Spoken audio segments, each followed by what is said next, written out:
Hello students, I am VK Sinha. I am your physics teacher.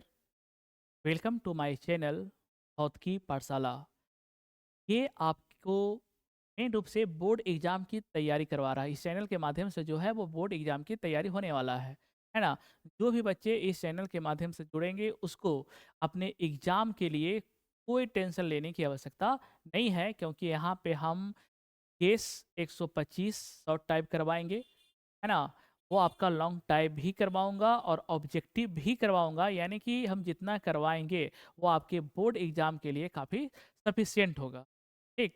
और जो भी पढ़ाया पढ़ाया गया आपका पीडीएफ है, इसके पहले वाला या आज वाला, वो मेरे व्हाट्सएप नंबर दिया हुआ है, उस पर आप मैसेज करके ले सकते हैं, वो भी विदाउट फी। वहाँ पे कोई प्रकार का आपका फ़ी नहीं लगेगा। ठीक है? तो हम देर ना करते हुए हम अपने सीरीज को स्टार्ट करते हैं। ये आपका सीरीज का छठा लेक्चर है। इसके पहले ऑलरेडी हमने 5 लेक्चर करवा दिया। ठीक है? तो आपका जो पहला सवाल है वो आपका सवाल है कि कूलॉम के नियम की सीमा को लिखें। कूलॉम के नियम की सीमा, सबसे पहले ना आप लोग क्वेश्चन को समझिए कि क्वेश्चन कहता क्या है ना। सीमा का मतलब क्या होता है, इस बात को समझिए। जैसे कूलॉम के नियम का कुछ लिमिटेशन होता है, कुछ दायरा होता है कि इस दायरे के बाहर अगर कुछ काम होगा तो ये चीज़ काम नहीं करेगा। ठीक उसी प्रकार से कूलॉम के नियम का भी एक दायरा है कि अगर ये नियम इस दायरे से आगे गया तो ये नियम काम नहीं करेगा। उसी दायरे को आपको बताना है। तो सबसे पहले इसके दायरा की बात करते हैं। तो कूलॉम का नियम पहले ये बताइए कि लगता कब है, तो दो आवेशों के बीच। कितने आवेशों के बीच लगता है? This is the Q1, this is the Q2, और ये जो आपका डिस्टेंस हुआ उसको हम लोग मान लेते हैं R, है ना। तो अगर आवेश की संख्या 3 कर दिया जाए, 4 कर दिया जाए, तो क्या वहां पे कूलॉम का नियम काम करेगा? आंसर होगा ये कूलॉम का नियम जो है वो केवल और केवल दो आवेश के लिए ही काम करता है। 2 से 3 हुआ ये काम नहीं करेगा। तो पहला लिमिटेशन तो यही हो गया कि 2 से अधिक आवेश के लिए यह नियम मान्य नहीं है। ये आपका पहला लिमिटेशन हुआ। दूसरा लिमिटेशन ये हुआ कि जो आवेश है वो अस्थिर रहना चाहिए। क्या रहना चाहिए? ऐसा नहीं कि आवेश जो है वो आपका मूव कर रहा है, नहीं। अगर ये आवेश मूव करेगा तो कूलॉम का नियम काम नहीं करेगा। ठीक है? कितना लिमिटेशन हुआ? 2। तीसरा लिमिटेशन की बात करते हैं कि दो आवेश के बीच कुछ दूरियां होती है। अगर ये दूरी एकदम बिल्कुल कम, बिल्कुल कम, बिल्कुल कम, यानी कि 10 के पावर -15 मीटर से भी कम हुआ तो ये नियम काम नहीं करेगा। 10 के पावर -15 मीटर तक ये काम करेगा। अगर उससे भी अगर कम हुआ तो ये नियम काम करना छोड़ देगा। कितना लिमिटेशन हुआ? 3। चौथा लिमिटेशन ये हुआ कि इस नियम को काम करने के लिए माध्यम की आवश्यकता होती है। विदाउट माध्यम ये कूलॉम का नियम काम नहीं करता है। टोटल कितना हुआ? 4।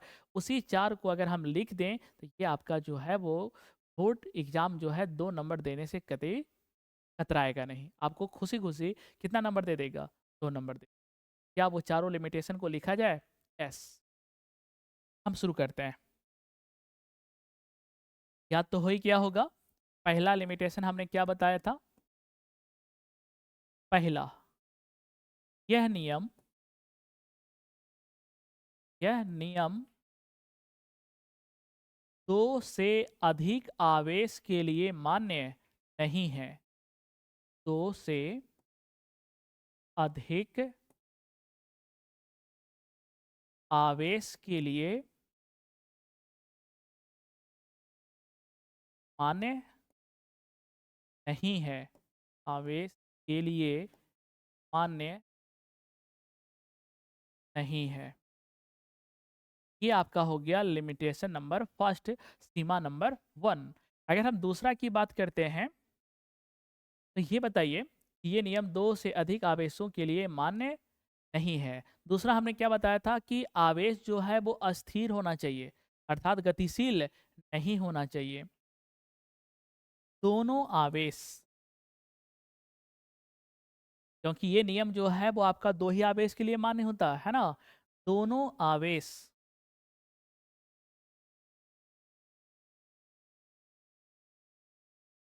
अस्थिर होना चाहिए। स्थिर होना चाहिए। अगर ये गतिशील होगा तो क्या ये कूलॉम का नियम काम करेगा? तो मेरा आंसर होगा नहीं।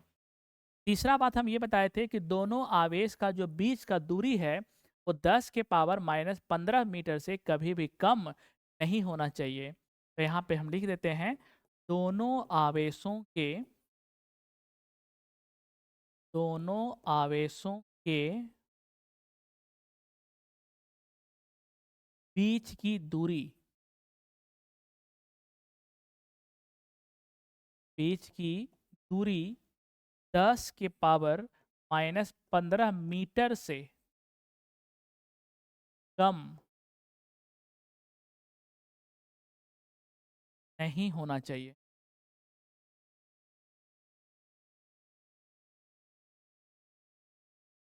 अगर इतना भी लिख दीजिएगा तो आपको 2 नंबर मिल जाएगा। वैसे एक पॉइंट और लिखवा देते हैं। इस नियम के लिए माध्यम की आवश्यकता होती है। अगर माध्यम नहीं रहेगा तो ये नियम काम नहीं करेगा। इस नियम के लिए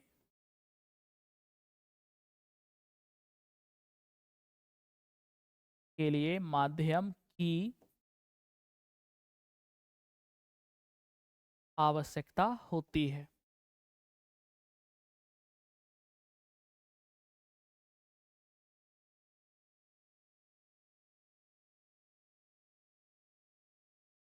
ठीक है, ये आपका क्वेश्चन नंबर 1 बिल्कुल कंप्लीट हुआ।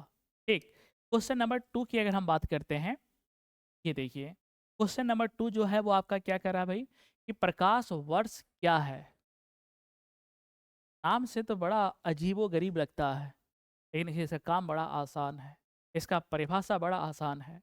बताओ इसका परिभाषा क्या होगा? बताते हैं। देखिए, सबसे पहली बात कि प्रकाश वर्ष है क्या? कुछ नहीं है। ये बोलिएगा कि कुछ नहीं है तो भाई पढ़ काहे रहे हैं भाई? हम बताते हैं कि भाई प्रकाश वर्ष जो है वो आपका दूरी है। चलिए, ये तो माइंड में सेट हो गया कि प्रकाश वर्ष जो है वो आपका एक प्रकार का दूरी है। अब सवाल ये रहा भाई कि ये दूरी तय कौन करता है, क्योंकि तय करने के लिए ना कोई वस्तु चाहिए, है ना? तो ये दूरी जो है वो आपका प्रकाश द्वारा तय किया जाता है। प्रकाश द्वारा तय किया जाता है।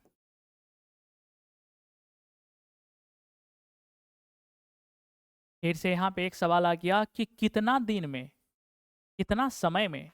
तो हम बोलेंगे एक वर्ष में। कितना वर्ष में? 1 सेकंड नहीं, 5 सेकंड नहीं, 1 दिन नहीं, 2 दिन नहीं, 2 घंटा नहीं, इसके लिए 1 साल समय की बात किया जा रहा है। कितना? 1 साल, है ना? 1 वर्ष में,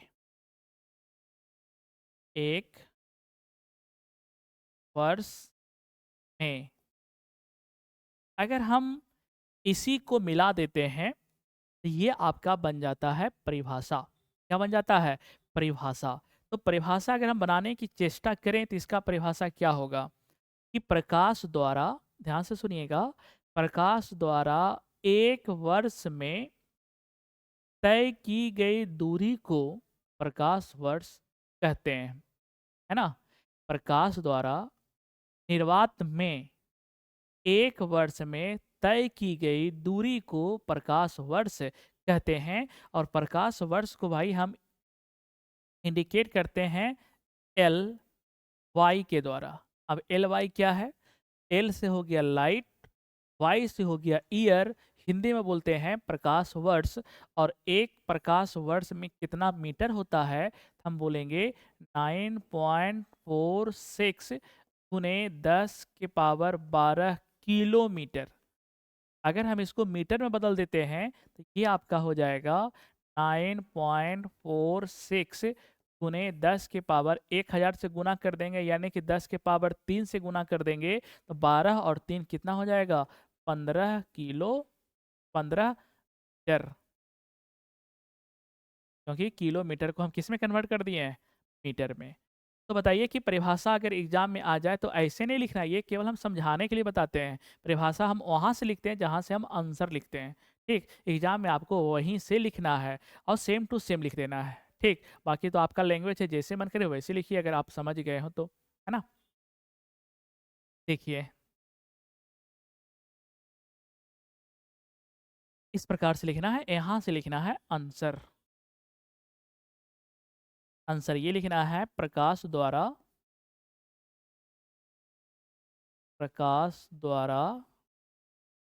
निर्वात में,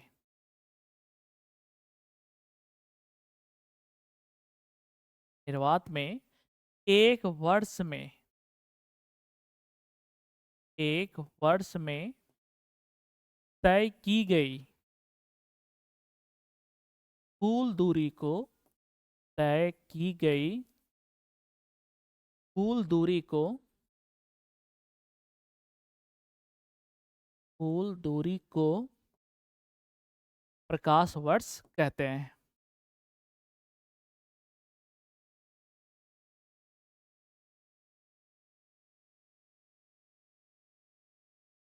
और नीचे में आप ये भी लिख दीजिएगा, एक प्रकाश वर्ष बराबर, एक प्रकाश वर्ष बराबर कितना मीटर, 9.46 गुने 10 के पावर कितना मीटर, 15 मीटर, है ना। ये चीज़ जो है वो आप अपने एग्जाम में क्या कर दीजिएगा, लिख दीजिए। बस इतना लिखने के बाद आपको 2 नंबर देने से कोई नहीं कतराएगा। चलिए अगला सवाल की बात करते हैं। बड़ा सुंदर सवाल है और ये है आपका कि विवर्तन, नाम सुना होगा ऑप्टिक्स में, है ना, वेव ऑप्टिक्स में, कि विवर्तन, व्यतिकरण और विवर्तन में अंतर बताइए। तो सबसे पहले तो हम ये बता देते हैं कि व्यतिकरण है क्या और विवर्तन है क्या। अगर हम इस चीज़ को समझ लेते हैं तो अंतर लिखने में आसानी होगी।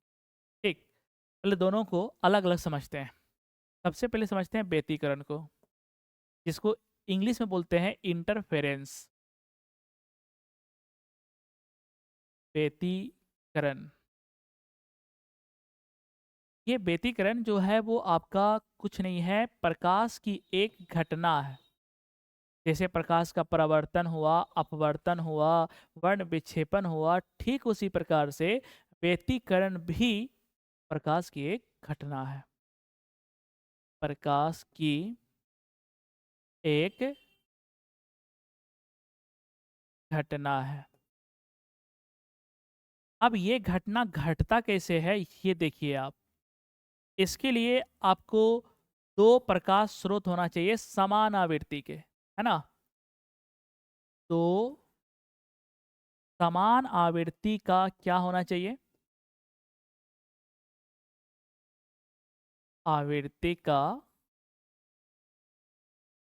प्रकाश स्रोत होना चाहिए, प्रकाश स्रोत होना चाहिए।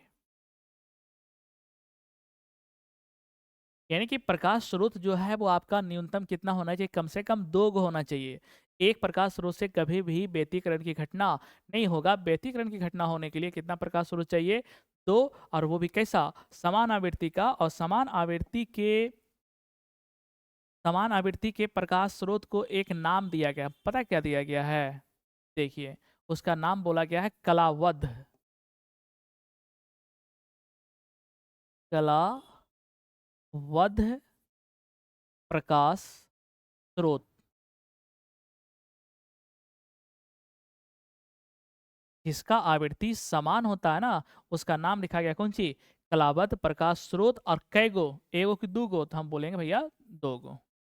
ठीक है, इसमें होता क्या है, इस घटना में होता क्या है कि प्रकाश की तीव्रता में परिवर्तन होता है।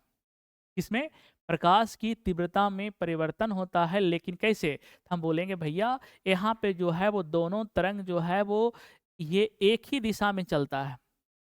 समान आवृत्ति का जो दोनों तरंग है वो एक ही दिशा में चला, और कहीं पे जाके ये क्या हो गया, अध्यारोपित हो गया। और अध्यारोपित होने से इसके तीव्रता में परिवर्तन हो जाता है, तीव्रता का मतलब इसके चमक में परिवर्तन हो जाता है, उसी घटना को प्रकाश का व्यतिकरण कहते हैं।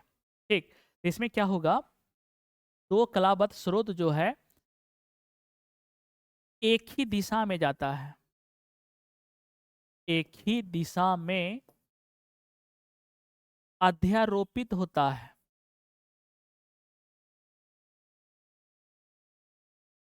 अध्यारोपित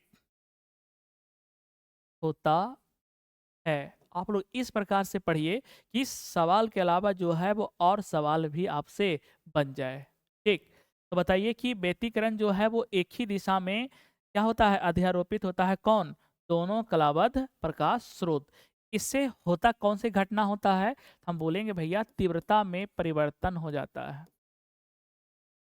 तीव्रता में क्या हो जाता है? परिवर्तन हो जाता है। यानी तीव्रता जो है वो आपका कम भी जाएगा और तीव्रता जो है वो आपका महत्तम भी हो जाएगा।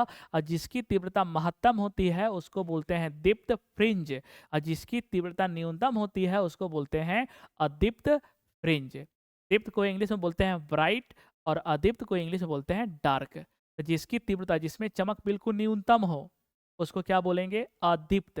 जिसकी तीव्रता महत्तम हो उसको क्या बोलेंगे? दीप्त। ये घटनाएं जो है वो किस में होता है? व्यतिकरण में होता है। और इसके बारे में बताते हैं।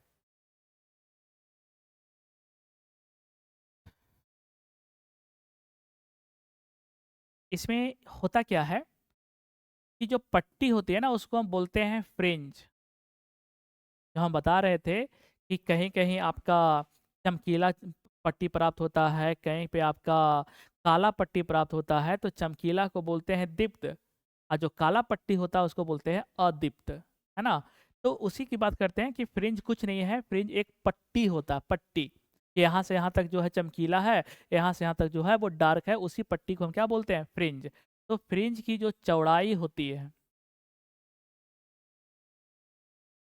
इसमें, वो आपका कैसा होती है? हम बोलेंगे भैया समान होती है। क्या होती है? समान होती है। अगर हम फ्रिंज में भी अगर हम बात करते हैं दीप्त फ्रिंज का, दीप्त फ्रिंज की तीव्रता, की तीव्रता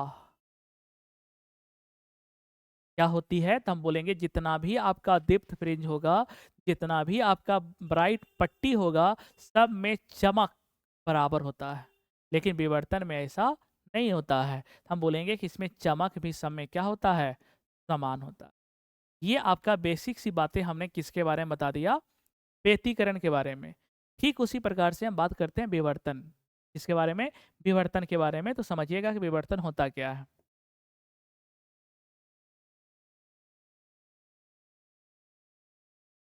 उसके बाद जो भी हम समझाएं उसी से हम अंतर भी आपको बता देंगे। विवर्तन, विवर्तन क्या है? तो हम बोलेंगे जैसे व्यतिकरण प्रकाश की एक घटना है, ठीक उसी प्रकार से विवर्तन भी प्रकाश की एक घटना है।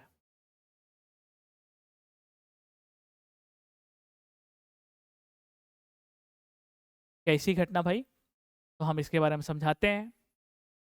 कहता ये है कि इसमें जो प्रकाश स्रोत होता है वो एक प्रकाश स्रोत होता है, एक प्रकाश स्रोत होता है। और उसकी आवृत्ति कुछ भी हो सकती है, किसी भी आवृत्ति का प्रकाश स्रोत हो सकता है। इसलिए हम उसको बोलते हैं अकला प्रकाश स्रोत। कौन सा? अकलावद्ध। इस प्रकाश स्रोत का एक नाम दिया गया है, पता है कौन सी? अकला बद्ध प्रकाश स्रोत। बताइए कि यहाँ पे जो प्रकाश स्रोत जो होता है वो कितना होता है? एक। अब व्यतिकरण में कितना होता था? दो, या दो से अधिक भी हो सकता है ना। ऐसे दो ही मान के चलिए, दो ही होता है जनरली।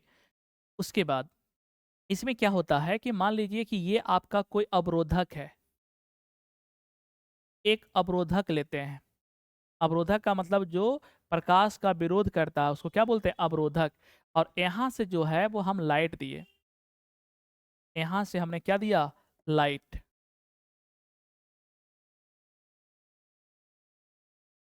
यहाँ से हमने क्या दे दिया? लाइट। यहाँ से जो है वो हमने क्या दे दिया? ये सभी जो है वो प्रकाश की किरण है, अर्थात ये जो है वो आपका क्या है? प्रकाश है। यहाँ से प्रकाश तरंग के रूप में जा रहा है। किस रूप में? तरंग के रूप में। अब जैसे ही यहाँ पे गया, यहाँ पे एक किनारा है, तीक्ष्ण किनारा, और यहाँ से ये मुड़ के जो ऐसे चला गया, और यहाँ पे ये किनारा से मुड़ के ऐसे चला गया। तो यहाँ पे ये जो घटना हुआ, इसी घटना को हम बोलते हैं विवर्तन। क्या बोलते हैं? यानी विवर्तन में प्रकाश किसी अवरोधक के तीक्ष्ण कोर से टकरा के क्या हो जाता है? फैल जाता है। उसी को हम बोलते हैं प्रकाश का विवर्तन, है ना? तो ये जो हम ब्लैक वाला पट्टी बनाए हैं, ये आपका क्या है? तो बोलेंगे भैया अवरोधक है। क्या है ये? अवरोधक। जहां से ये प्रकाश टकराती है उसको बोलते हैं तीक्ष्ण कोर। क्या बोलते हैं इसको? ये वाला जो पार्ट है, ये वाला, इसी को हम बोलते हैं तीक्ष्ण कोर।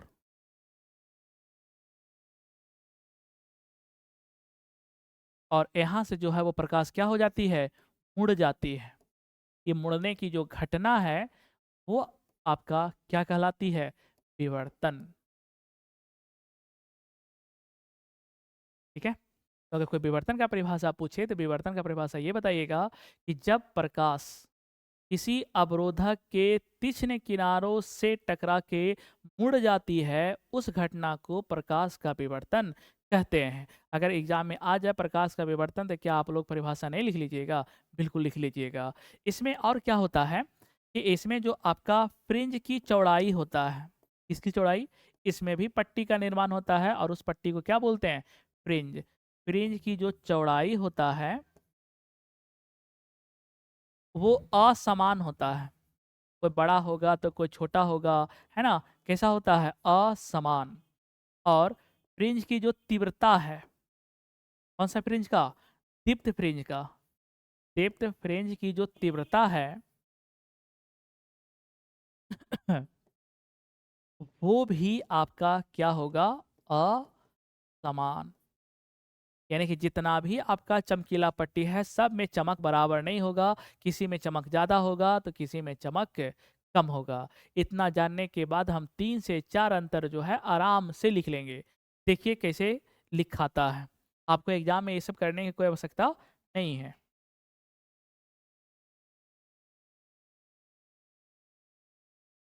एग्जाम में आपको यहाँ से लिखना भाई, आंसर।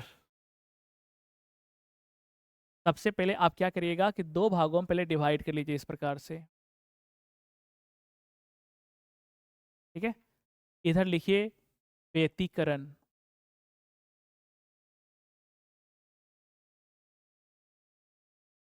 और इधर लिखिए विवर्तन।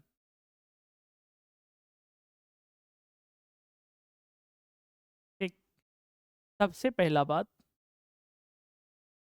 चाहो तो सबसे पहले आप परिभाषा लिख दो दोनों का, एक अंतर तो ही हो गया, है ना? तो परिभाषा ही लिख देते हैं। जब दो समान आवृत्ति, दो समान आवृत्ति का प्रकाश स्रोत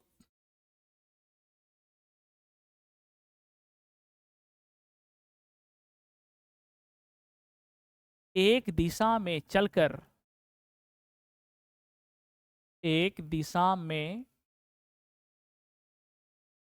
चलकर अध्यारोपित करता है, अध्यारोपित करता है,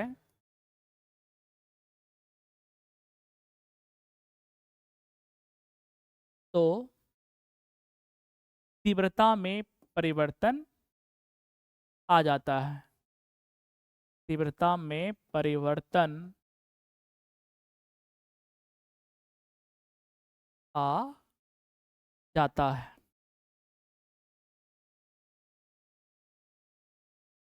इसको लिखने से फ़ायदा ये हुआ कि ये परिभाषा जो है आपके एग्ज़ाम में पूछा भी जा सकता है कि प्रकाश के व्यतिकरण से आप क्या समझते हैं? तो ये परिभाषा लिख देंगे तो आसानी से 2 नंबर मिल जाएगा और ये क्वेश्चन ऑलरेडी पूछा हुआ क्वेश्चन है।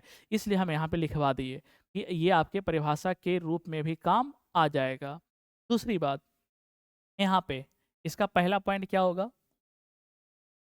जब प्रकाश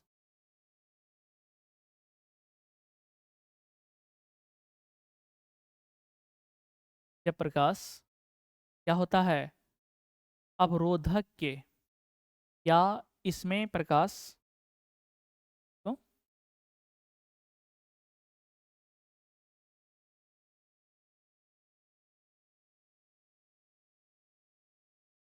देगा तुम यहाँ से लिखना आपको इसमें प्रकाश अवरोधक के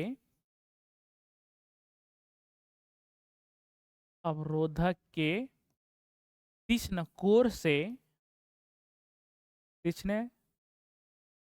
कोर से टकराकर मुड़ जाती है।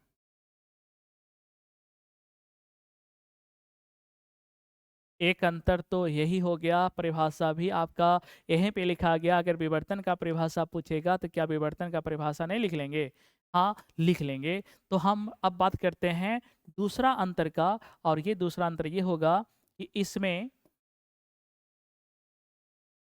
2 कलावध प्रकाश स्रोत होता है।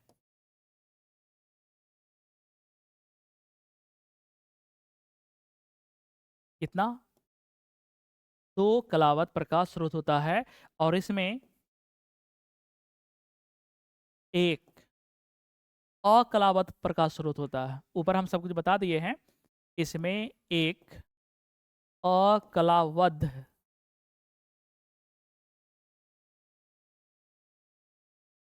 प्रकाश स्रोत होता है। कितना अंतर हो गया? 2 अंतर। ठीक है। तीसरा जो अंतर होगा वो ये होगा कि इसमें इसमें फ्रिंज की चौड़ाई समान होती है। समान होती है। और यहाँ पे जो फ्रिंज की चौड़ाई होती है वो कैसा होती है? तो पूरा सेंटेंस आप लोग लिख के यहाँ पे लिख दीजिएगा, कैसा होती है? असमान होती है। चौथा पॉइंट, इसमें दीप्त फ्रिंज की तीव्रता समान होती है और इसमें दीप्त फ्रिंज की तीव्रता असमान होती है। तीव्रता का मतलब होता है चमक। चौथा पॉइंट, इसमें दीप्त फ्रिंज की तीव्रता तीव्रता का मतलब क्या बताया है? चमक क्या होती है? समान होती है।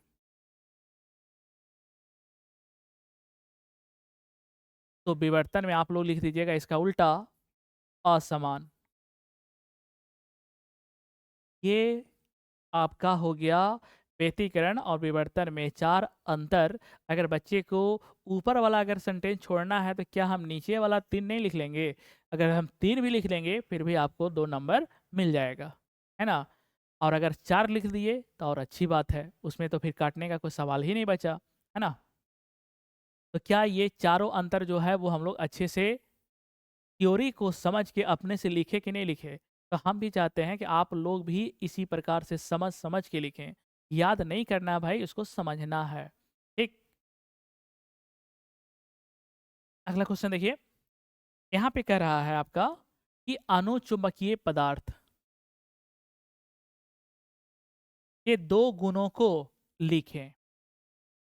तो सबसे पहले आपको ये बता देते हैं कि चुंबकीय पदार्थ को 3 भागों में बांटा गया है। कितने भागों में? 3 भागों में। कौन कौन? एक आपका होता है प्रतिचुंबकीय पदार्थ, दूसरा आपका होता है अनुचुंबकीय पदार्थ और तीसरा आपका होता है लौह चुंबकीय पदार्थ। तो चुंबकीय पदार्थ को कितने भागों में बांटा गया? 3 भागों में बांटा गया। पहला प्रतिचुंबकीय, दूसरा अनुचुंबकीय और तीसरा लौह चुंबकीय। एग्जाम में जो है वो किसी भी पदार्थ का गुण पूछा जा सकता है। तो हम ऐसा करते हैं कि तीनों के बारे में बता देंगे, एग्जाम में जो आएगा वो आप लोग लिख लीजिएगा। ठीक, चलिए इसको पहले समझते हैं।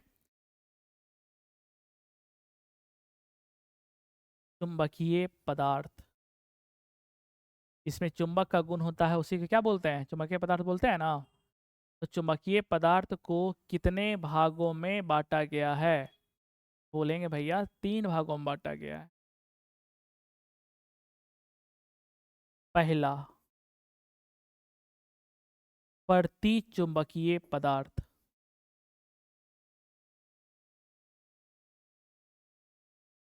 प्रतिचुंबकीय पदार्थ। दूसरा अनुचुंबकीय पदार्थ,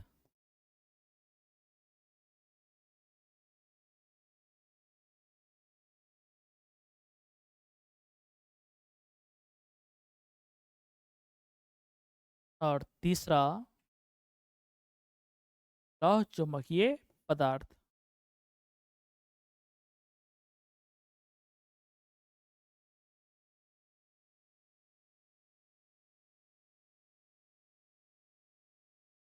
ठीक है? इसका डिटेल जो अंतर लिखा जाता है ना, वो आपके 5 नंबर का MVY क्वेश्चन आते हैं, हम उस समय करवाएंगे जब हम लॉन्ग टाइप करवाएंगे तब। यहाँ पे बस एक बेसिक सी जानकारी दे देते हैं। ठीक है, और यहाँ पे मात्र 2 ही गुण लिखने का बात है तो 2 गुण लिखवा देते हैं, समझा देते हैं उसको अच्छे से। ठीक, तो आपका जो पहला जो है वो आपका कौन सा पदार्थ है? प्रतिचुंबकीय। कौन सा चुंबकीय भाई? प्रतिचुंबकीय। प्रति शब्द का मतलब होता है प्रतिकर्षण।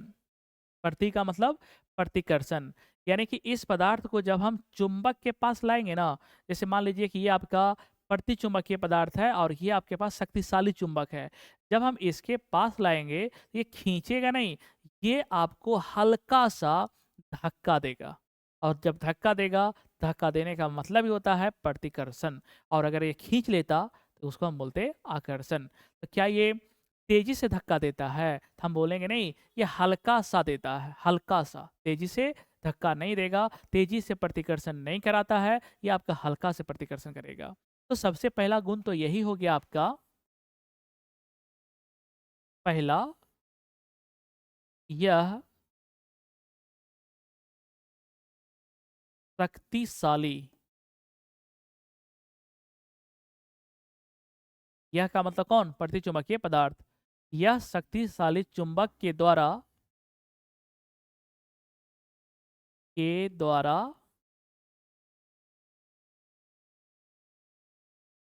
हल्का प्रतिकर्षित करता है।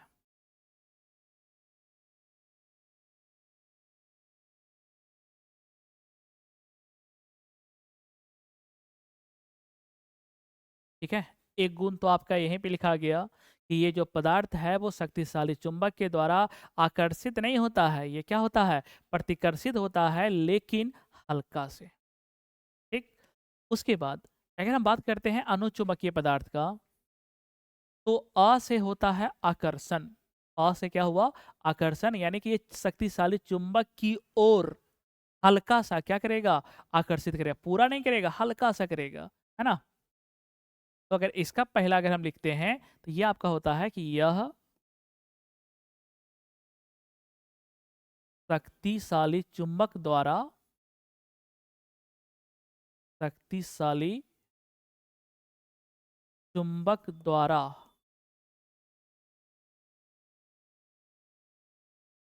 हल्का आकर्षित होता है।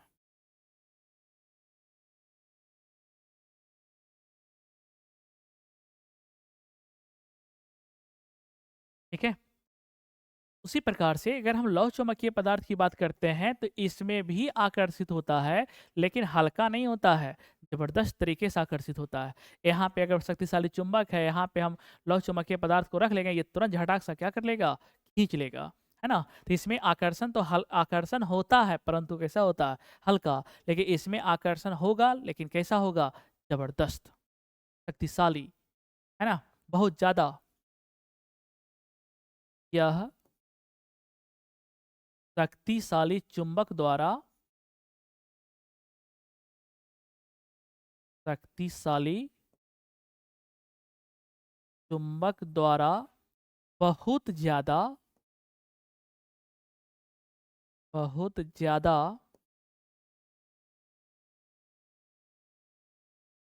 आकर्षित होता है।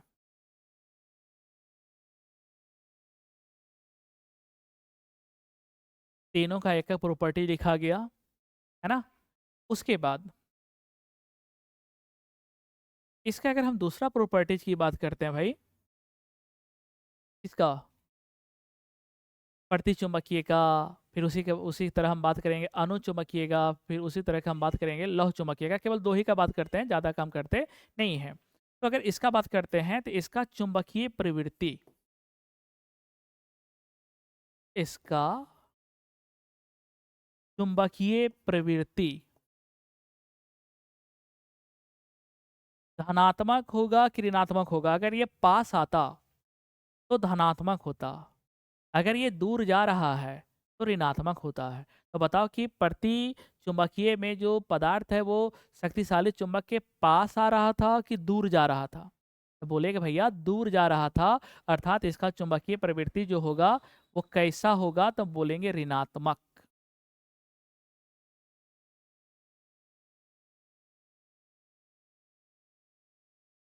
कैसा होता है? ऋणात्मक। इसका जो चुंबकीय प्रवृत्ति होगा वो आकर्षण हो रहा है ना, आकर्षण का मतलब पास आ रहा है, अर्थात धनात्मक होगा। इसका चुंबकीय प्रवृत्ति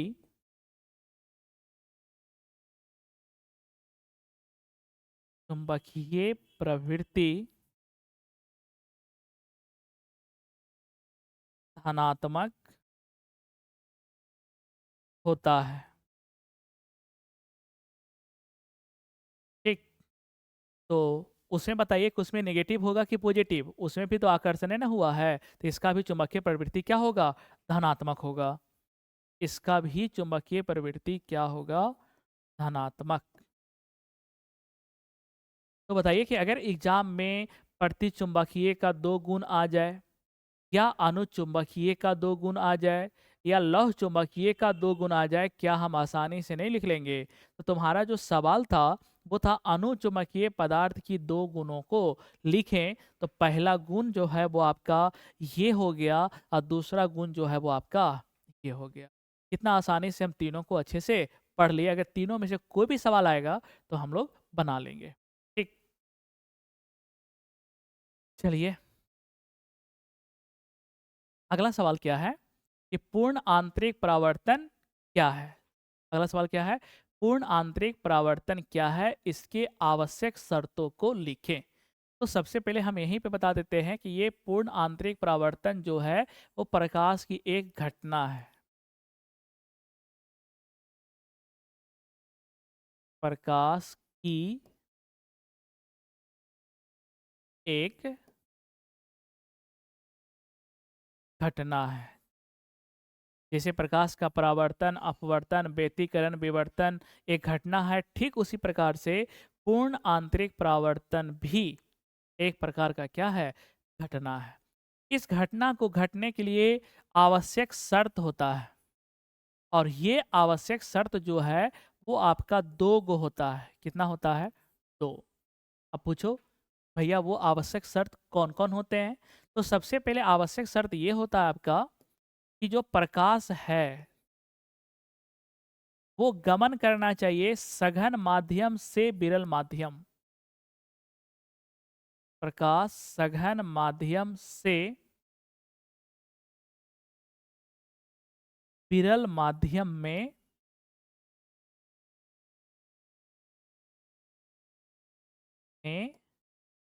जाना चाहिए। ये हो गया शर्त नंबर 1। एक होता है ना कि प्रकाश विरल से सघन में भी जा सकता है, सघन से विरल में भी जा सकता है, लेकिन इसके लिए एक आवश्यक शर्त है कि विरल से सघन में नहीं, सघन से विरल में ही हर हाल में जाएगा, तभी आपका पूर्णांती परावर्तन होगा, अदरवाइज पूर्णांती परावर्तन नहीं होगा। ठीक, तो कौन माध्यम से कौन माध्यम जाना चाहिए?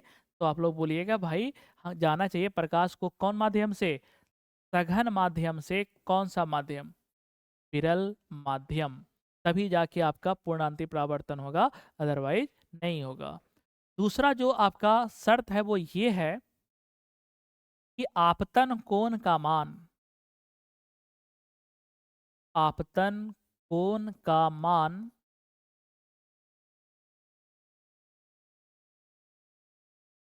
क्रांतिक कोण से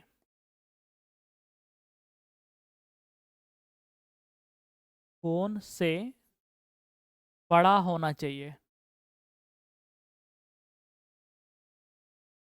होना चाहिए। ठीक है, ये आपका हो गया दूसरा शर्त कि आपतन कोण का जो मान है वो क्रांतिक कोण से क्या होना चाहिए? बड़ा होना चाहिए।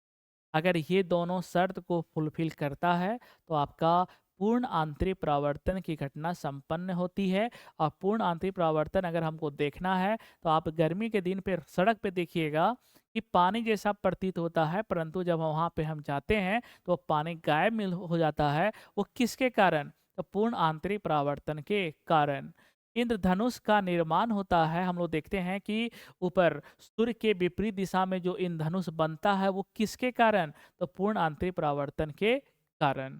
ठीक, चलिए, तो ये आवश्यक शर्त हो गया। जब ये शर्त फुलफिल हो गया तो प्रकाश में एक घटना घटेगा, और वो घटना कैसा घटेगा? तो हम बोलेंगे प्रकाश जिस माध्यम से आता है उसी माध्यम में पुनः चला जाएगा। प्रकाश जिस माध्यम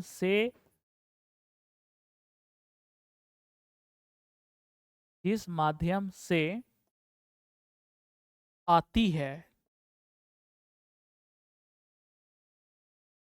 पुनः उसी माध्यम में लौट जाती है।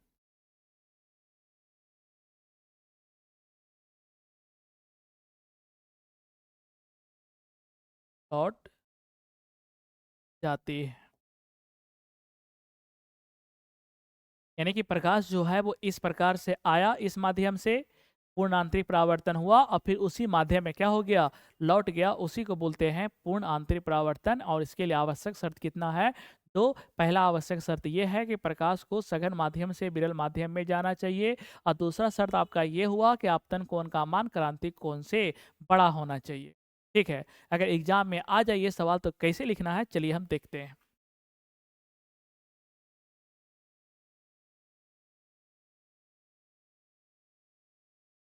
चलिए यहाँ से स्टार्ट करते हैं। पहले हम परिभाषा लिखते हैं। परिभाषा में सबसे पहले शर्त को इंक्लूड किया जाता है। शर्त क्या है? कि जब प्रकाश, देखिए परिभाषा कैसे बनाते हैं। जब प्रकाश सघन माध्यम से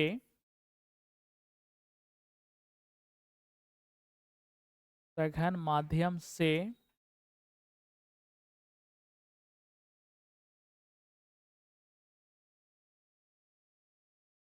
विरल माध्यम में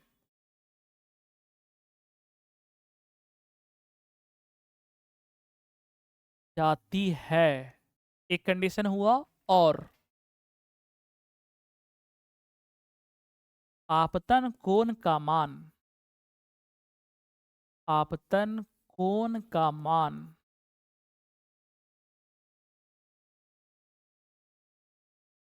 क्रांतिक कोण से बड़ा हो, क्रांतिक कोण से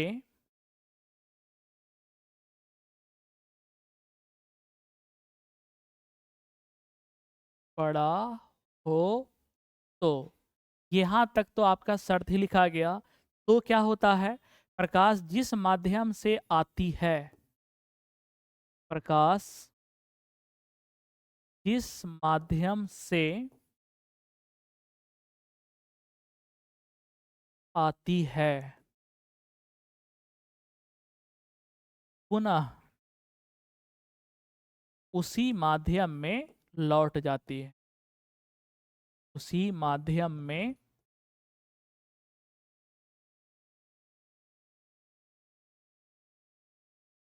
लौट जाती है, उसे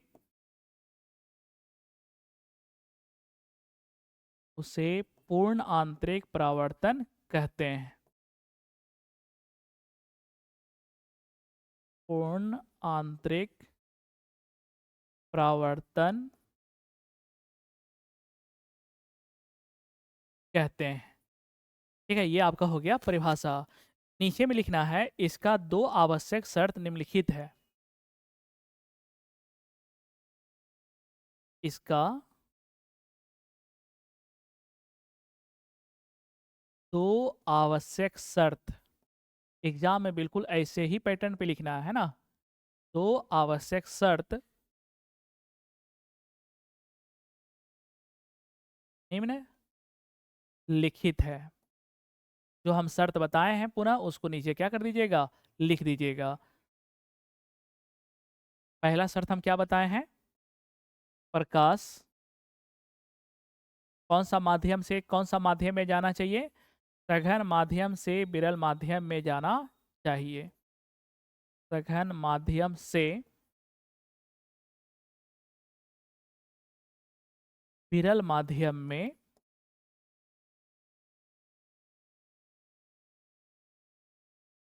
जाना चाहिए।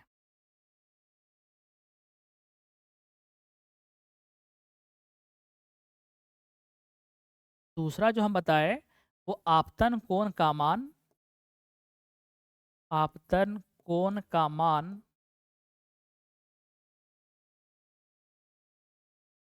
क्रांतिक कोण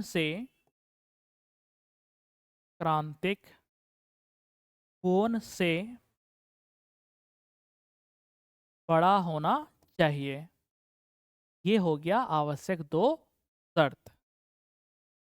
इतना लिखने के बाद हंसता हुआ मुस्कुराता हुआ 2 नंबर मिल जाएगा। ठीक है, चलिए अगला क्वेश्चन क्या है कि नैंड गेट और नॉर गेट को बुलियन व्यंजक तथा सत्यता सारणी बनाए। ये चीज़ जो है वो हम पहले अच्छे से पहले वाले लेक्चर में, शायद लगता है कि जब इसका लेक्चर पार्ट 1 हम लाए थे उसमें अच्छे से इसका वर्णन किए थे, अच्छे से हम एक्सप्लेन किए थे, वहाँ पे जाके देख लीजिएगा। ठीक, यहाँ पे जो आंसर में लिखा जाएगा केवल हम वही चीज़ लिख देते हैं। इसको समझाने का जो काम है ऑलरेडी हम पहले कर चुके हैं। ठीक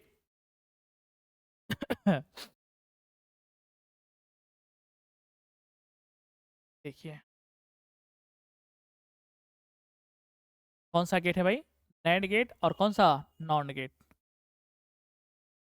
एक है आपका नैंड और एक है आपका नॉर। नैंड का मतलब होता है एंड का उल्टा, और नॉर का मतलब होता है और का उल्टा। ठीक, तो सबसे पहले यहाँ पे आप लोग जब आंसर लिखिएगा तो इस प्रकार से लिखिएगा। यहाँ पे लिख देना है एंड गेट, लिख दिए। उसके बाद इसका क्या लिखना है, बुलियन व्यंजक। बुलियन व्यंजक, और ये बुलियन व्यंजक जो है वो हम पहले भी पढ़ा चुके हैं। y इजकल टू, एंड है ना, एंड में गुना होता है इनपुट का, a इंटू बी, और आगे n लगा हुआ रहे तो कुछ भी नहीं करना है, इसका कंप्लीमेंट लगा दो। और कंप्लीमेंट का मतलब होता है a इंटू बी का उल्टा। यानी कि ये जो हम लिखे हैं इसी को हम क्या बोलते हैं, बुलियन व्यंजक। अब पढ़ेंगे कैसे, y equal to a dot b का कॉम्प्लीमेंट, क्या पढ़ेंगे, y equal to a into b का कॉम्प्लीमेंट। कॉम्प्लीमेंट जिस पे भी लगा हुआ रहेगा उसको, उसका काम ही होता है रिवर्स कर देना, अर्थात उल्टा कर देना। ठीक, तो ये हो गया बुलियन व्यंजक। अब हम काम करते हैं, चलो ये तो बुलियन व्यंजक याद हो गया। अब हम बनाते हैं सत्यता सारणी। यहाँ पे लिख देना है सत्यता सारणी। ये चीज़ हम पहले सिखा चुके हैं, वहाँ पे जाके अच्छे से देख लीजिएगा। यहाँ पे ज़्यादा टाइम देने का कोई बेनिफिट है नहीं, क्योंकि वहाँ पे हम ऑलरेडी समझा चुके हैं। तो इसमें क्या करना है कि 4 कॉलम बनाना है। कितना कॉलम? 4। 1, 2, 3 और ये हो गया 4। इसमें लिखना है ए। ए होता है इनपुट जो हम देते हैं, यानी कि यहाँ पे इनपुट हम 2 देते हैं, ए और बी, और जो आउटपुट मिलता है उसको हम इंडिकेट करते हैं वाई से। कैसे करते हैं? तो सबसे पहले वाई बराबर ए इंटू बी निकालिएगा। क्या निकालिएगा? ए इंटू बी। उसके बाद ना उल्टा करना है, फिर हम लास्ट वाले कॉलम में लिखेंगे वाई बराबर ए इंटू बी। जो हम निकाले थे उसका क्या निकाल देना है? कॉम्प्लीमेंट। ठीक। इनपुट लेने के लिए भी हम सिखाए थे कि ए में कैसा इनपुट लेना है। पहले 2 गो 0, फिर 2 गो 1। ये इनपुट लेने का तरीका है। ठीक। बी का इनपुट लेने के लिए सिखाए थे अल्टरनेट 0 1 0 1। याद आया? उसके बाद हमें निकालना है ए इंटू बी, यानी कि दोनों को गुना करते जाइए। 0 गुना 0 कितना हुआ? 0। 0 इंटू 1 0। 1 इंटू 0 0। 1 इंटू 1 1। ये निकल गया ए इंटू बी, लेकिन हमको निकालना है ए इंटू बी का कॉम्प्लीमेंट। तो बताइए कि 0 का उल्टा 1, 0 का उल्टा 1, 0 का उल्टा 1 और 1 का उल्टा। ये जो टेबल बना, इसी टेबल को हम बोलते हैं सत्यता सारणी, है ना? तो किसका किसका बना भाई? नैंड गेट का। एक गेट और है जिसका नाम है और गेट। कौन सा गेट इसका नाम है? और गेट। चलिए, यहाँ पे फिर से इसे कर दीजिएगा इस प्रकार से, क्योंकि 2 गेट का बनाना था ना। ये आपका कौन सा गेट है? NOR gate. ऐसा कर दीजिए। फिर यहाँ पे लिखिएगा बूलियन व्यंजक।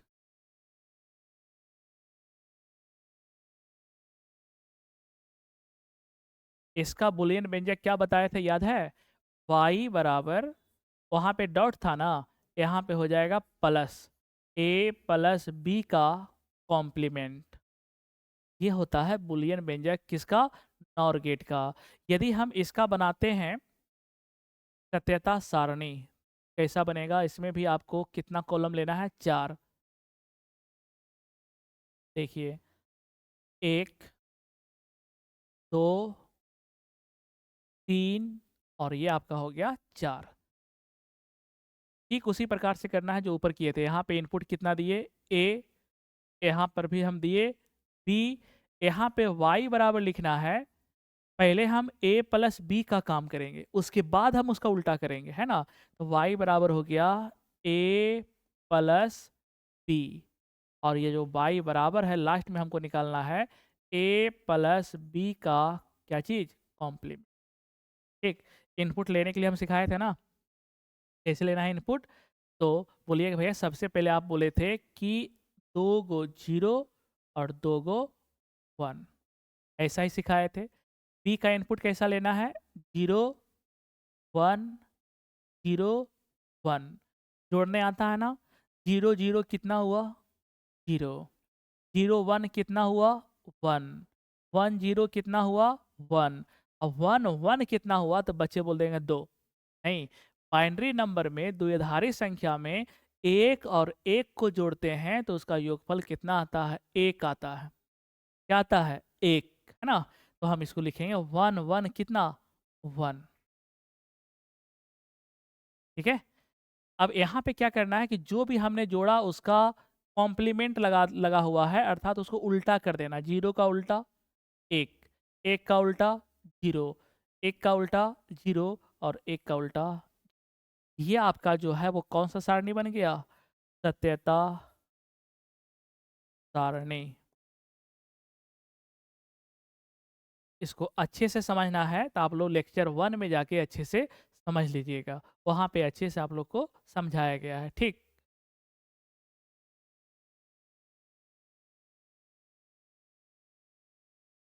चलिए अगला सवाल क्या है कि प्राथमिक इंद्रधनुष और द्वितीयक इंद्रधनुष में अंतर बताइए। रेनबो का नाम सुने? रेनबो, ये रेनबो जो है वो दो प्रकार का होता है, एक होता है प्राइमरी और एक होता है सेकेंडरी, जिसको हम बोलते हैं प्राथमिक, और एक होता है द्वितीयक। इन धनुष का जो निर्माण होता है वो होता है पूर्ण आंतरिक परावर्तन के कारण। किसके कारण? पूर्ण आंतरिक परावर्तन के कारण। अगर पूर्ण आंतरिक परावर्तन एक बार हुआ तो आपका प्राथमिक इंद्रधनुष बनेगा। अगर पूर्ण आंतरिक परावर्तन दो बार हुआ तो आपका द्वितीयक इंद्रधनुष का निर्माण होगा। इसी के आधार पर दोनों का नाम रखा गया है, ठीक। अब हम दोनों को पहचानेंगे कैसे कि कौन प्राइमरी है और कौन सेकेंडरी है, कौन प्राथमिक है और कौन द्वितीयक है। पहचानने का तरीका हम बताते हैं। जैसे मान लीजिए कि आपका इन धनुष में ऊपर का पट्टी रेड हो, सबसे ऊपर वाला, और सबसे निचला पट्टी अगर आपका बैगनी हो, तो समझ जाइएगा कि वो आपका प्राथमिक इन धनुष है। कैसा इन धनुष है? प्राथमिक। और अगर ऊपर का पट्टी बैगनी हो जाए और सबसे नीचे का पट्टी अगर लाल हो जाए, तो आप समझ जाइएगा कि वो आपका द्वितीयक इन धनुष है, ठीक। कितना चीज बताए? दो बातें बताए। तीसरी बात, प्राइमरी जो होता है, जो आपका प्राथमिक होता है, उसमें चमक ज़्यादा होता है ना। जो आपका द्वितीयक होता है ना, उसमें चमक कम होता है, हल्का धुंधला दिखाई देता है, ठीक। चौथा बात हम ये बताते हैं कि जो प्राथमिक होता है वो द्वितीयक के नीचे होता है, यानी कि ये प्राइमरी तो ये आपका क्या होगा? सेकेंडरी। तो प्राथमिक जो है वो सदैव द्वितीयक से क्या बनता है? नीचे। और द्वितीयक जो है वो हमेशा प्राथमिक से क्या होता है? ऊपर, ठीक। तो ये चार अंतर जो है वो हम लोग आराम से लिख लेते हैं। देखिए, सबसे पहली बात कि इसको दो भाग में आप डिवाइड करिए,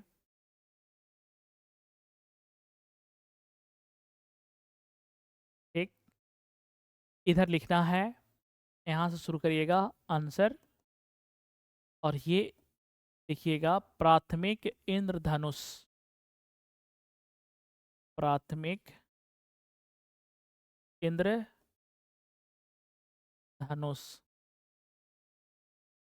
ये आपका हो गया द्वितीयक इंद्रधनुष।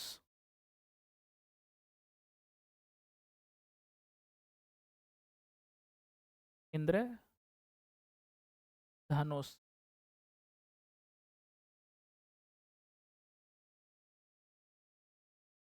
एक बार अंतर जो है वो हम मौखिक समझा देते हैं, ठीक। इधर क्या है? प्राथमिक। इधर क्या है? द्वितीयक। हमें टोटल चार अंतर लिखना है। कितना अंतर लिखना है? चार अंतर लिखना है। देखिए, बड़ा आसानी समझिएगा। सबसे पहला पॉइंट कि इसमें इसमें तक इसमें इधर वाला जो है प्राइमरी है, इधर वाला क्या है? सेकेंडरी। इसमें ऊपर का पट्टी लाल और नीचे का पट्टी बैगनी होता है। एक पॉइंट क्लियर हुआ। ये द्वितीयक है, इसमें ऊपर का पट्टी बैगनी और नीचे का पट्टी लाल होता है। एक अंतर हुआ। दूसरा अंतर हम बताएंगे कि इसमें पूर्ण आंतरिक परावर्तन एक बार होता है और इसमें पूर्ण आंतरिक परावर्तन दो बार होता है। कितना अंतर हुआ? तो इसमें चमक ज़्यादा होता है और इसमें चमक कम होता है। कितना अंतर हुआ? तीन अंतर। यह जो है वो द्वितीयक के नीचे होता है, कौन? प्राथमिक। और जो द्वितीयक है वो प्राथमिक से ऊपर होता है। कितना अंतर हो गया? चार अंतर। इसको हम लिख लेते हैं। पहला, इसमें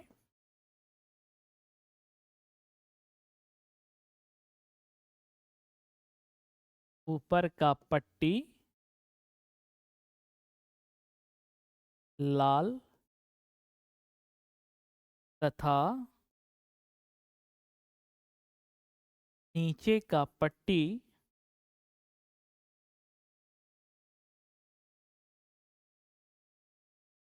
बैंगनी होता है।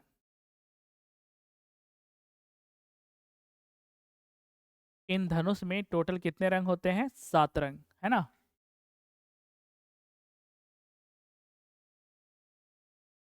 इसमें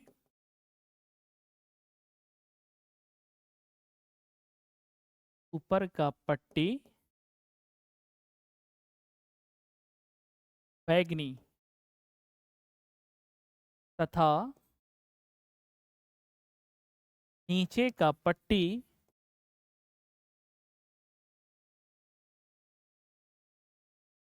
लाल होता है।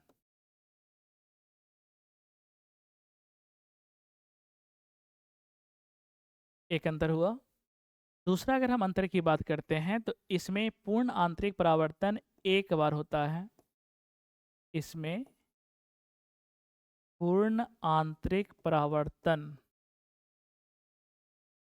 पूर्ण आंतरिक परावर्तन एक बार होता है।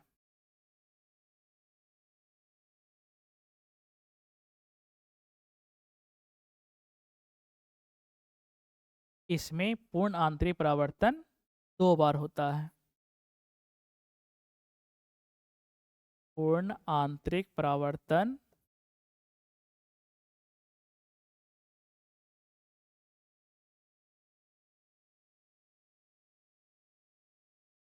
दो बार होता है, इसीलिए इसका नाम क्या रखा गया है? द्वितीयक।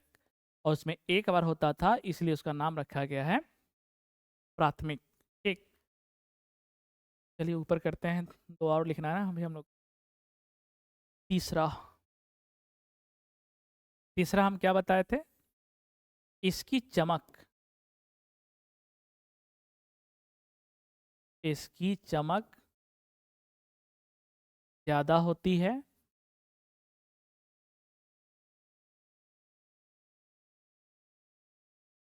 और इसकी जो चमक है वो कम होती है। यहाँ पे पूरा सेंटेंस आप लिख लीजिएगा, है ना। चौथा हम क्या बताए थे? यह द्वितीयक इंद्रधनुष के नीचे होता है। यह द्वितीयक इंद्रधनुष के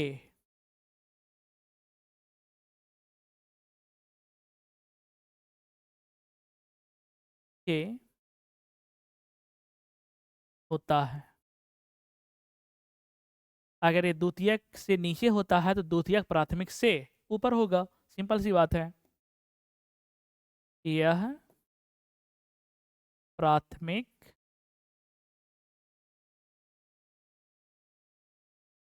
इंद्रधनुष से ऊपर होता है। ये आपका चार अंतर इस प्रकार से है प्राथमिक इंद्रधनुष और द्वितीय इंद्रधनुष के बीच। ठीक। हाँ, आज जो है वो हम 3 घंटा से पढ़ा रहे हैं। इसके पहले जो है वो हम केमिस्ट्री पढ़ाए थे क्लास 10 का। ठीक है, लगातार 3 घंटे से हम पढ़ा रहे हैं। चलिए कोई बात नहीं। देखिए अगला सवाल क्या है। बस 3 सवाल के बाद ये हो जाएगा समाप्त। विद्युत चुंबक और अस्थाई चुंबक के बीच अंतर लिखें। किसके किसके बीच? विद्युत चुंबक और अस्थाई चुंबक के बीच अंतर लिखें। आज ऐसा नहीं लगता है कि जो भी सवाल मिल रहा है सब अंतर वाला ही मिल रहा है। कोई बात नहीं, सबको झेलेंगे, है ना। क्योंकि कौन सा क्वेश्चन कब आ जाए कोई भरोसा थोड़ी है। सबसे पहले क्या करते हैं कि इसको डिवाइड कर देते हैं। इधर लिखते हैं आंसर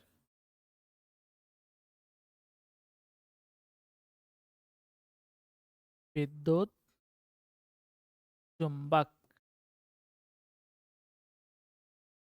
और इधर देते हैं हेडिंग में अस्थाई चुंबक।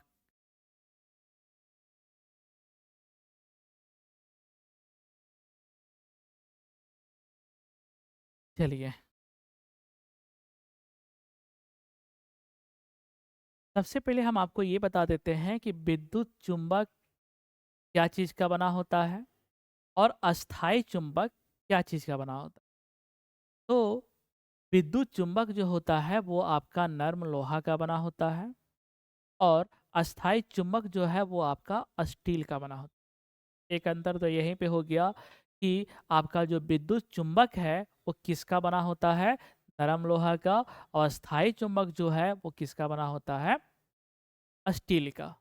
एक अंतर हो गया। दूसरा अंतर ये बताएंगे हम कि विद्युत चुंबक के शक्ति को बदला जा सकता है, यानी कि इसके शक्ति को हम बढ़ा भी सकते हैं और इसके शक्ति को हम घटा भी सकते हैं। किसके? विद्युत चुंबक के। परंतु अस्थायी चुंबक के न तो हम शक्ति को बढ़ा सकते हैं और न ही हम शक्ति को घटा सकते हैं। कितना अंतर हुआ?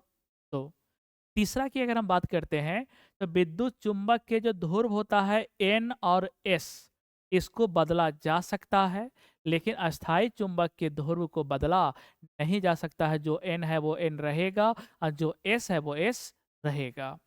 विद्युत चुंबक अधिक शक्तिशाली होता है और अस्थायी चुंबक कम शक्तिशाली होता है। ये आपका टोटल कितना अंतर हो गया? 4 अंतर हो गया।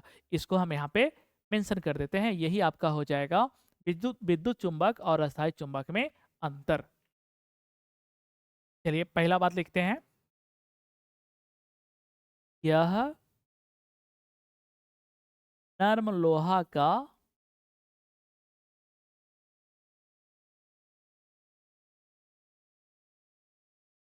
नर्म लोहा का बना होता है।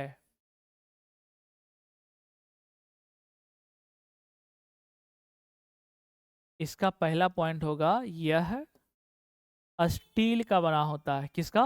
स्टील का। यह स्टील का बना होता है।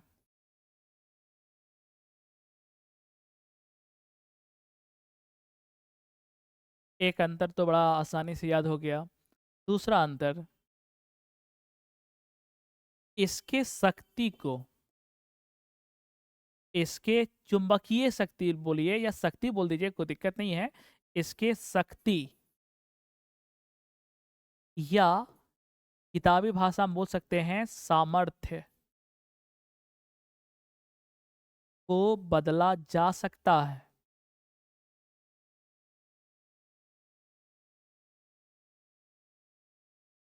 बदला जा सकता है।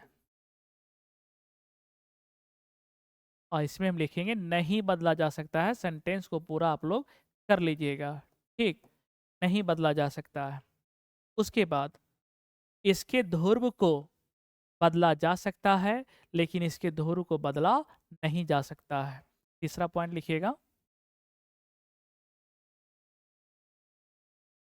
इसके ध्रुव को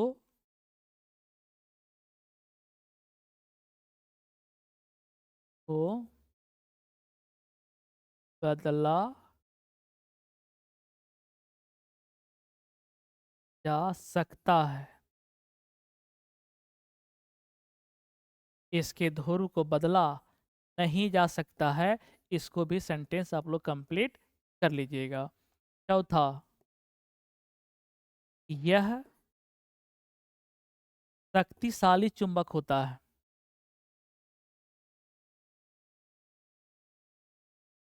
यह शक्तिशाली चुंबक होता है।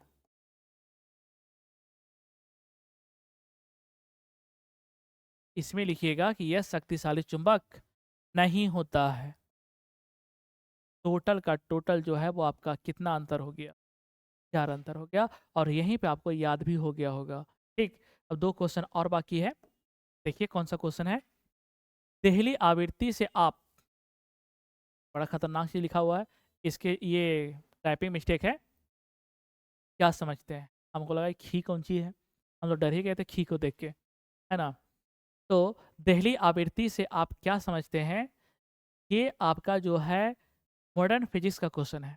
इसका मॉडर्न फिजिक्स का। और कौन सा चैप्टर का, तो हम बता देते हैं, प्रकाश वैद्युत प्रभाव का। इसका प्रकाश वैद्युत प्रभाव का। कोई बात नहीं। देखिए देहली आवृत्ति, पहले इसको समझ लीजिए। जैसे हम बताए थे प्रकाश वैद्युत प्रभाव में, हम बताए थे कि एक धातु का सतह होता है। ये क्या है? तो बोलिएगा भाई, ये धातु का सतह है। और इस सतह में क्या भरा पड़ा है? इलेक्ट्रॉन।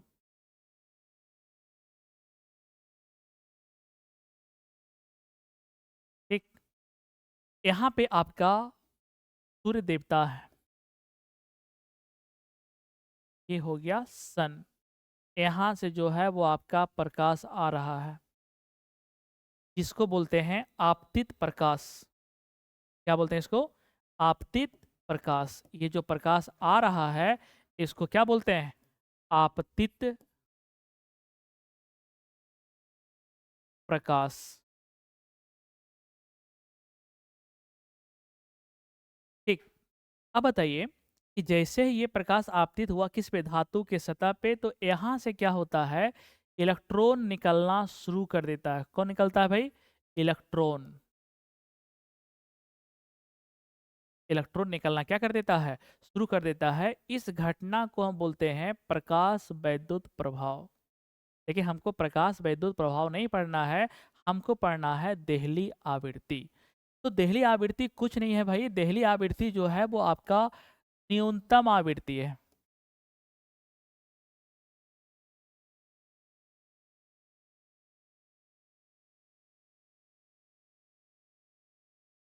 कैसा आवृत्ति है? न्यूनतम आवृत्ति है। किसका? हम बोलेंगे भैया ये आपतित प्रकाश का। किसका? आपतित प्रकाश का।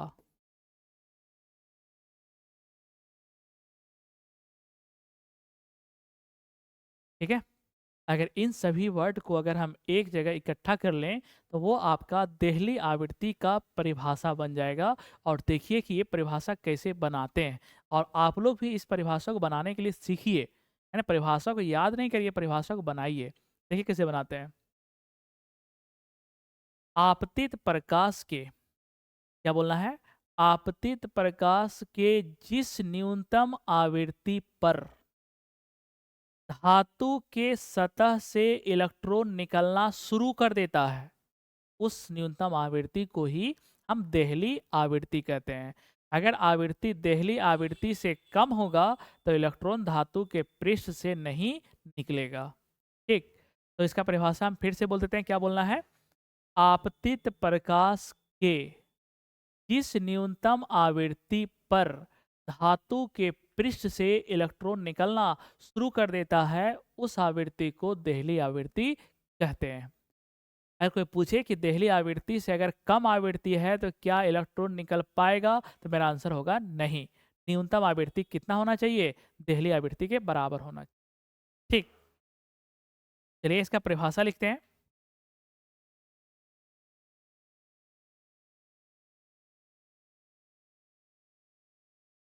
आपतित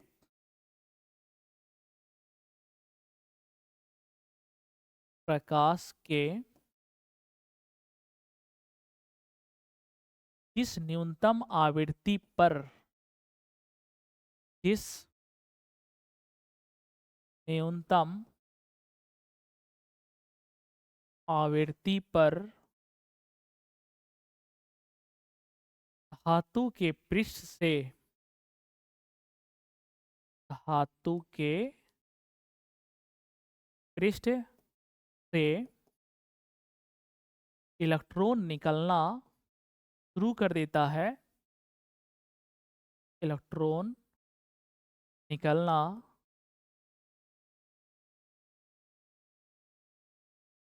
शुरू कर देता है,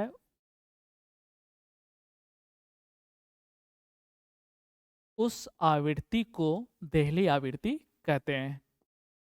उस आवृत्ति को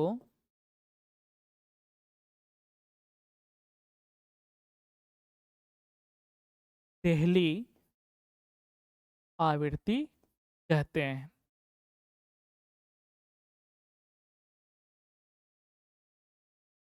ठीक है, इस देहली आवृत्ति को जो है वो न्यू नॉट के द्वारा सूचित करते हैं। इसे न्यू नॉट के द्वारा सूचित करते हैं। अगर एग्जाम में आ जाए तो आपको यहाँ तक लिख देना है। ठीक, अब एक सवाल और लास्ट का बचा हुआ है, वो आपका है पी टाइप अर्धचालक से आप क्या समझते हैं? वेरी सिंपल, पी टाइप अर्धचालक।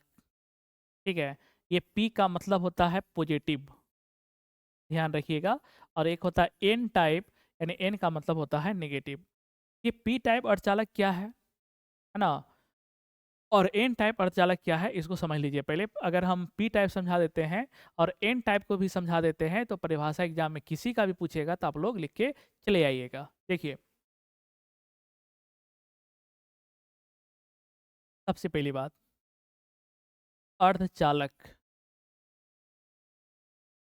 कहानी शुरू करते हैं अर्धचालक से। ये लास्ट क्वेश्चन है, बस एनर्जी बना के रखिए, तब खत्म हो जाएगा।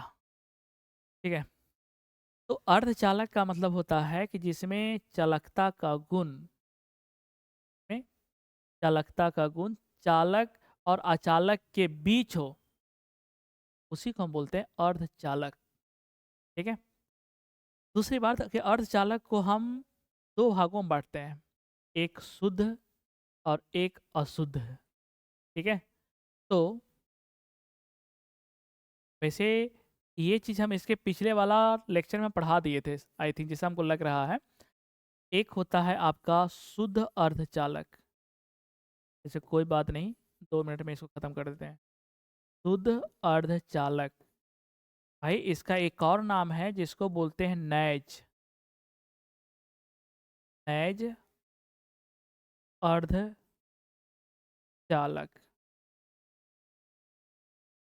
ठीक है, और एक होता है आपका अशुद्ध, जो आपका दूसरा जो प्रकार होता है वो होता है अशुद्ध अर्धचालक। इसका एक और नाम है जिसको बोलते हैं अनैज अर्धचालक।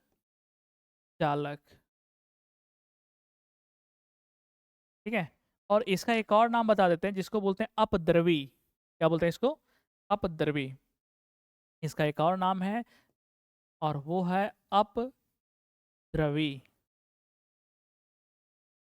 अर्धचालक।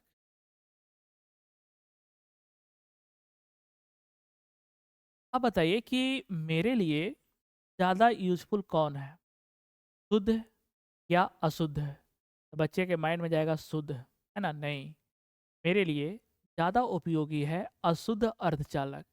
क्यों? क्योंकि इसकी जो चालकता होती है ना, चालकता, इसकी जो चालकता होती है वो ज़्यादा होती है। ये ऊपर तीर का मतलब ज़्यादा हुआ और नीचे तीर का मतलब कम हुआ, और इसकी जो चालकता होती है वो कम होती है। ठीक है, यानी कि इसमें विद्युत धारा जो है वो अच्छे से प्रवाहित होगा, और इसमें जो है विद्युत धारा अच्छे से प्रवाहित नहीं होगा क्योंकि इसकी चालकता कम है, और इसमें अच्छे से प्रवाहित इसलिए होगा क्योंकि इसकी चालकता ज़्यादा है। तो मेरे लिए बढ़िया कौन है, अशुद्ध या शुद्ध? मेरा राइट आंसर होगा अशुद्ध। लेकिन अशुद्ध जो है वो हम बनाते हैं, क्या करते हैं? बनाते हैं। किसको? शुद्ध को ही हम अशुद्ध बनाते हैं। कैसे? तो हम बोलेंगे भैया, ये जो शुद्ध से अशुद्ध बनाने का जो तरीका है ना, उसको बोलते हैं डोपिंग। और डोपिंग में क्या करवाया जाता है? तो दो चीज को मिलाया जाता है शुद्ध करने के लिए। एक को बोलते हैं त्रिसंयोजी तत्व। त्रिसंयोजी तत्व, त्रिसंयोजी तत्व का मतलब हुआ कि जिसमें संयोजी इलेक्ट्रॉन की संख्या 3 हो, जिसके वाह्यतम कक्षा में इलेक्ट्रॉन की संख्या 3 होता है, उसी को बोलते हैं त्रिसंयोजी तत्व। या लोग बोलता है कि जिसकी संयोजकता 3 होती है उसको बोलते हैं त्रिसंयोजी तत्व। और डोपिंग का मतलब होता है मिलाना, है ना? क्या मिलाना? अशुद्धि को। तो ये दोनों जो है वो आपका अशुद्धि है। कौन कौन? त्रिसंयोजी तत्व और कौन सा?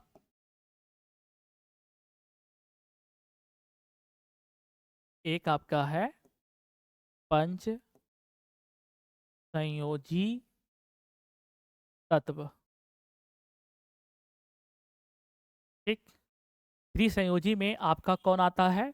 हम बोलेंगे भाई बोरोन आता है, एल्यूमिनियम आता है, और पंच संयोजी की बात करते हैं तो नाइट्रोजन आता है, फास्फोरस आता है।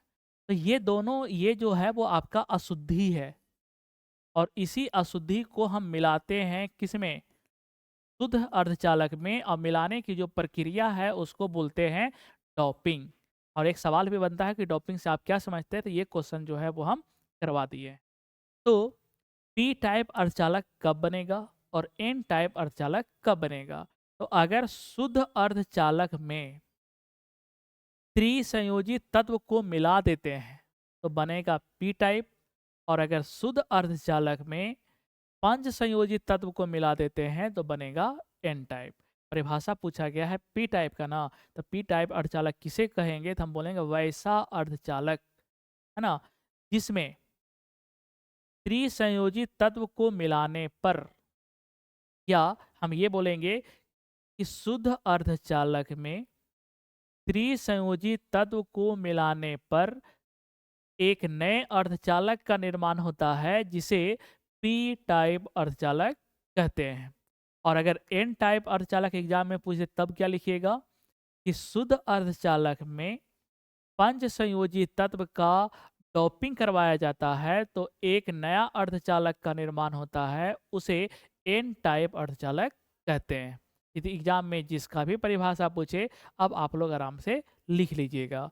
तो परिभाषा जो है वो हमसे किसका पूछा गया है, पी टाइप का, किसका पूछा गया है, तो पी टाइप में किसको मिलाएंगे, द्विसंयोजित तत्व को। एन टाइप में किसको मिलाएंगे, पंच संयोजित तत्व को। ठीक है, परिभाषा लिख देते हैं। जब शुद्ध अर्धचालक में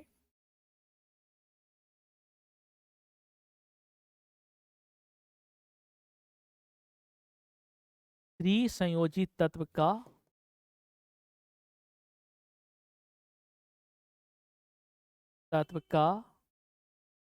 टॉपिंग करवाया जाता है,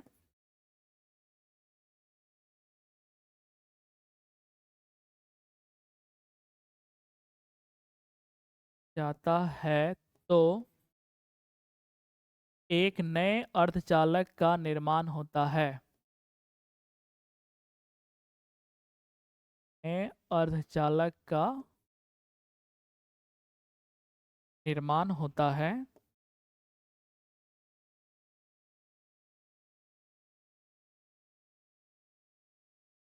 उसे पी टाइप अर्धचालक कहते हैं। बस ये हो गया खत्म, उसे पी टाइप अर्धचालक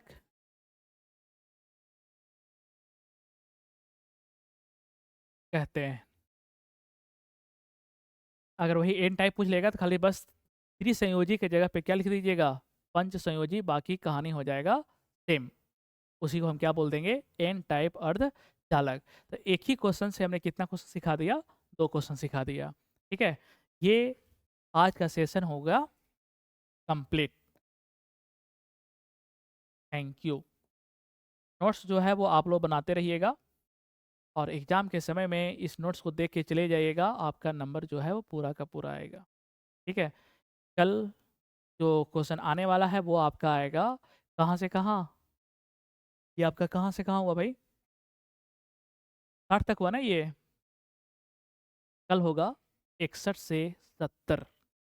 ठीक है, हौसला बनाए रखें, बस 125 क्वेश्चन आप इसको अच्छे से रट लें, अच्छे से समझ लें, इससे बाहर आपके एग्जाम में नहीं आएगा।